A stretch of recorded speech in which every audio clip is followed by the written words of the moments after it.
how do we then begin to make sure that business is also accountable and it's not just a story of corrupt African governments?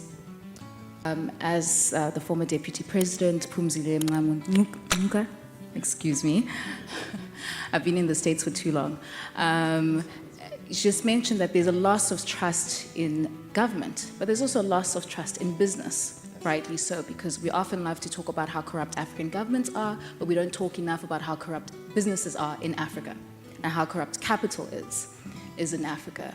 In many countries, I'll speak about South Africa, where I grew up mostly. We can talk about the state collusion case, or the collusion cases within price fixing in bread, for example. We can talk about construction companies. We can talk about consultancies being implicated in state capture. Very serious cases where business is implicated in corruption of the state. How do we then begin to make sure that business is also accountable and it's not just a story of corrupt African governments? Yes. I don't think that business or businessmen are necessarily more honest or more dishonest than government officials.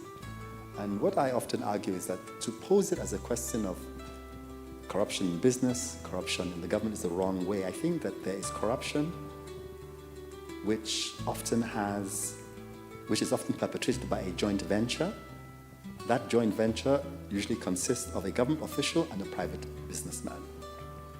And they work together extremely well, and you find that they rarely have ethnic problems amongst each other. And therefore, I will never be one to say that private businessmen are necessarily more honest. I mean, look, if you just examine the books of some companies in Africa, you will see the valuation of a company remains stagnant for years, and yet you will see that the owners of the company, for some reason, end up being richer than the valuation of the company.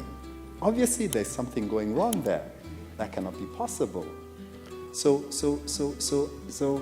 it is important that we hold all businessmen, myself included, we must be held accountable